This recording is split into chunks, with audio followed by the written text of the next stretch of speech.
Hello YouTube, this is Frugal and we are back with a race sim because I haven't covered enough race sims lately, and this channel, Frugal Sim, is all about everything sim. So here we are taking a look at Game Stock Car from Rfactor Studios, or Rfactor Studios depending on how you want to pronounce it. This is an important product. This is an important sim on so many levels. If you're a long-time viewer of this channel, you know that I looked at Game Stock Car 2012 when it first came out. So a lot of the history I'm going to go into right now before we dive into the sim is going to be similar, but it's very important.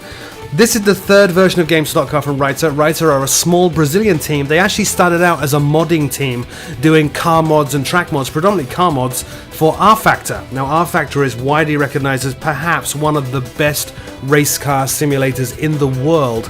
So it wasn't a big surprise when they decided to launch out on their own and make their own standalone product that they actually licensed everything from Aerospace Incorporated, the people that make Rfactor. So the core of this product is pretty much Rfactor, or more specifically the G-Motor 2 engine. Even though this is the third version of their Game Stock Car series, they are still using G-Motor 2, which is the older version of the G-Motor engine. Rfactor 2, which just came out, has an updated version, but even so, it doesn't really matter. The things this team have done with this sim and with that engine are absolutely amazing, as you're going to see.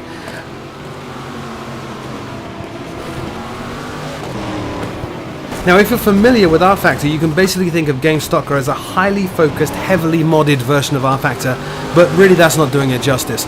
If you get Rfactor, for example, you're going to go and plug in mods for force feedback, mods for AI, mods for the cars, mods for the tracks, mods for the lighting, and so on and so on. Game Stock Car has all that wrapped up in one bundle, focused really heavily on the title series, so the Brazilian stock car series, but also on a number of other series. So look, here we are in the UI. Rather than me keep talking, let me just go through some of this right here. This is the core UI. You can choose the series that you wish to race in from these buttons here. So I've currently got 3 series available right now: Camaro, the Mini Challenge, and Stock Car, which are old-fashioned Brazilian stock cars. We go right here. This is the series that the game takes its name from, which is Brazilian Stock Car. Now I want to address something. If you're not familiar with Brazilian V8 stock cars, this product might not appeal to you, and that would be an incredible shame, because this is without doubt possibly one of the best standalone sims in the world. You know, if you take that Rfactor base and all the goodness that it has, and you mod it up and you extend it and you add in all the goodies like really good force feedback, amazing AI, Game Stock Car pretty much stands alone as one of the best sims in the world. If not, I mean, for me personally, it is the best. I'll put it right out there. This is the best racing sim anywhere in the world. This is the series it takes its name from. These are ethanol-powered V8 stock cars. Now, we also have over here the Formula series. Now, when Rfactor was still doing modding for Rfactor, they really made their name with this one at the bottom, which is Formula Rfactor. They have a physics genius whose name I didn't make a note of, so I apologize to him if he's watching this, but a physics genius who basically came up with his own model of a Formula 1 car from a physics and performance point of view, and it's astounding. It's astounding realistic. It's been validated by a number of real drivers. A lot of experts have looked at it and said it's phenomenal. So Formula Rfactor is in here, but they've actually gone now and added in, well, Formula 3 we had in Game Stock Car 2012. Now we have Formula Retro and Formula Classic, and that is so cool. We'll get onto that in a second. We also now have karts, which is incredible. These are single gear, high performance championship racing go-karts, and they drive like nothing you've ever driven before. They're crazy. And then we get back to the page that I was on when we started this video: the Camaros, the original stock cars, or the classic stock cars, and then the Mini Challenge. The Mini Challenge for me is a highlight of this product.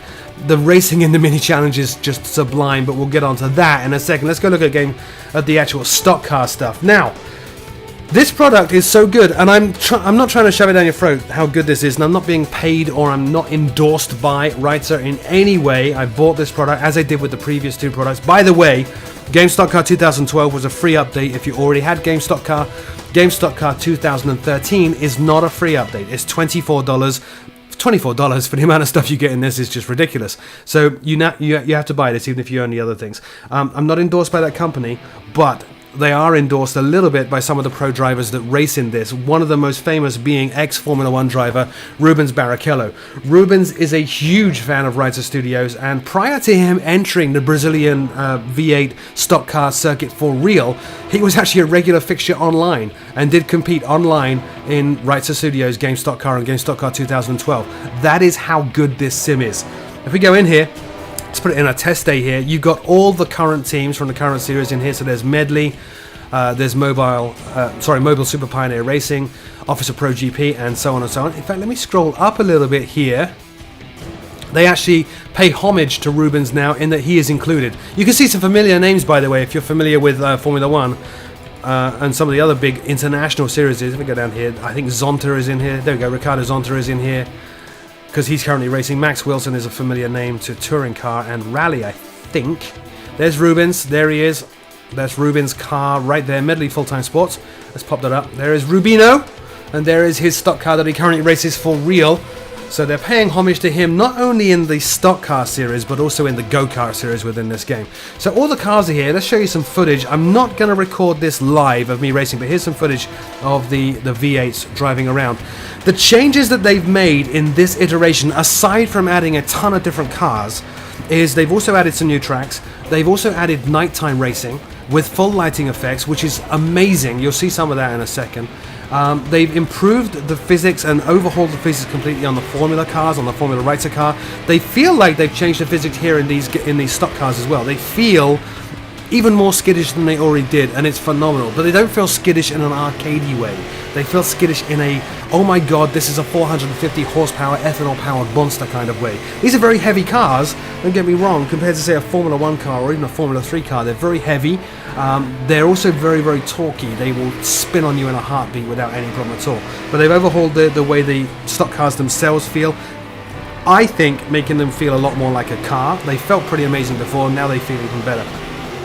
Let's get out of the stock cars. Let's show you some of the other stuff here. So let's go into a different series here. Let us go look at Formula. Let's look at Formula Classic. So if we go in here into test day once again, when you pick the Formula stuff here, you've got Formula Rfactor at the top. Notice the shape of this car. This is the current body style of Formula 1. So they've updated this to match the current style. You see that step nose there? So they've updated this to match the current style of Formula 1, which is pretty cool. The cars feel every bit as crazy skittish, fast and deadly as they always did. But now we have Formula Classic. Look at this. Obviously a lot of these names are not licensed. So McPherson, you can pretty much put that down as the old 1980s McLaren. Looks pretty much like the real thing. Drives like the real thing. Got a hell of a grumble to it. Alright, back in the car list here so we can get back up here. Formula 3. We always had Formula 3. It is back. These are kind of entry-level Formula cars. They feel like a Formula car, but they're underpowered and they're a lot heavier. But it's a good introduction to Formula racing. Get some good racing online with the Formula 3 stuff. And if we go further down, you now have Formula Retro, which is really 1970s style turbocharged Formula cars. These are crazy. Here's Emerson Fittipaldi's car here. Absolutely insane, bonkers. Not much traction compared to a modern Formula car. Very, very powerful. Extremely torquey. Very cool. So here we are back in the UI here. Let's go to the next series, which is the Go-Karts. These are absolutely bonkers. Again, homage is paid to Rubens Barrichello. He is in here as a go-kart driver. A lot of Formula 1 drivers actually started out their careers in go-karting. Like Michael Schumacher was a couple or three-time world champion go-kart. Rubens started out in here. Ricardo Zonta started out in here. So there's Rubino's go-kart. They're not the typical go-karts you're paying $1 a minute for at the local go-kart track. They are full-powered, high-performance racing go-karts, and they're bonkers. They have one gear. The engine screams at nearly 12,000 RPM. They are crazy. They don't handle like anything you've ever driven before. They take a lot of getting used to, as you can see here with the footage of me driving it. It takes a lot of effort to really get yourself into the right space as to how you turn these, because they'll turn on a dime. They'll turn in no distance at all, but they can also overturn and spin very, very easily and very quickly. But if you get it right, oh my god, you can hurtle around corners like nothing on earth. They're crazy cars, a lot of fun, a massive change from the game stock car series, and really cool to see these in here. Anyway, let's go look at the final series here. In this final category, we have road cars pretty much. So the original stock cars, Camaros and Minis. Now, I was never a fan of Camaros. They got introduced in Game Stock Car 2012. They are big, heavy, noisy American cars that prefer to go in a straight line rather than turn corners, and for that reason I kind of don't like them. However, the team at Riser have really captured the essence of those cars. They feel every bit like a Camaro.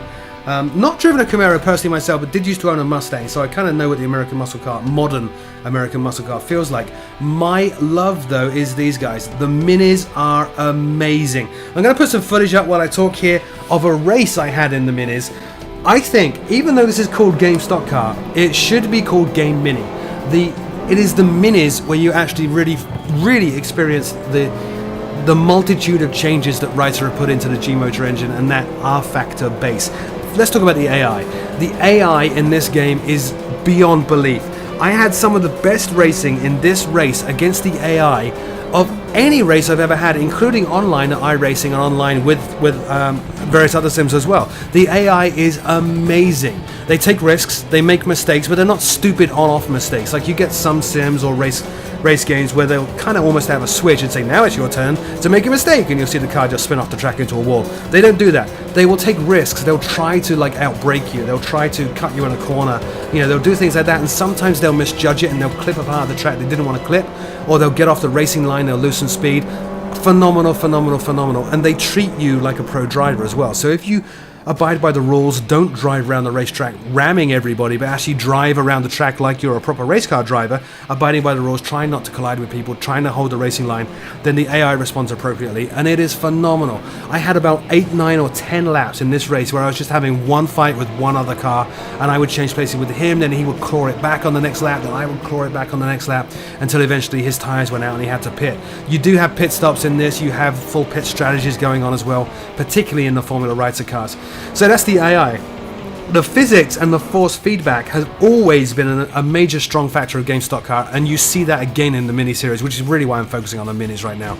Look at the previous video if you see Stock Car.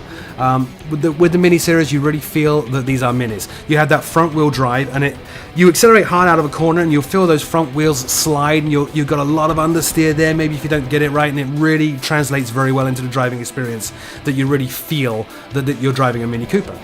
It's pretty cool. The force feedback as well, it is amazing. A lot of race games, they'll put force feedback in and just shake the steering wheel a lot. Oh, you're going over a bump now, we'll violently shake the steering wheel. If you drive your own car, or when you drive your own car, pay attention to the feedback you get. You don't tend to get that feedback through the steering wheel. The feedback you get is you tend to pick up through a steering wheel of a good car, whether it's gripping or not, whether it's sliding or not, you know, how much feedback there is from the road based on the forces being exerted on the tires as you turn them. That is what is translated into the force feedback in this sim, and you really pick it up in the minis, perhaps more than any other series. You get it a lot as well in the actual stock car series as well, but the minis are where it really comes out better than anything else. So that's pretty much it. Let's go back in. Well, I'll keep running some footage while I kind of summarize this. I didn't want to do live playing of this, so I recorded a bunch of races, a bunch of laps, and kind of played back the footage for you to look at while I speak, because this is a game that really gets into your head. Once you're playing this or racing this, or it's not a game, it's a sim. Once you're driving this, you really can't think of much else. So I didn't really want to get into a race car and try to talk you through everything that's going on. It's just not possible. It is, without doubt, in my mind and my opinion, the best racing simulation out there. There's nothing better. The things that Rfactor Studio have done to the Rfactor core, to G-Motor 2, to step it up for this series are amazing. Everything is just sublime. They've evolved their AI, evolved their physics, evolved the force feedback, evolved the graphics even. Now, a lot of people are going to be looking at the graphics in some of these and going, oh, it doesn't really compare to, say, Project Cars, doesn't compare to Gran Turismo 6 that's coming out, or Forza. It doesn't matter, really. It doesn't matter. It's not going to compare because it's still a pretty old engine, even though I think it's pretty impressive what Rfactor has done. What matters is the simulation experience. You know, you can go and play, War Thunder, the arcadey multiplayer flying shoot-em-up thing. The graphics in that are phenomenal, but from a sim experience it doesn't compare to the 8-year-old or 9-year-old FSX. Same thing with this. Even though the graphics in some places look a little bit dated, you really need to look beyond that. Once you're driving around the track in a Formula car at 180 miles an hour, you are not paying attention to the fact that you're not getting lens flare from the sunlight or people waving at you from the stands. It doesn't matter. All you're looking at is the next corner and where your turning points are. This is my all-time favorite race sim ever. I hope you enjoyed this video. I will probably be putting up some more videos showing actual races with this because I love it. As always, my name is Frugal. Thanks for watching.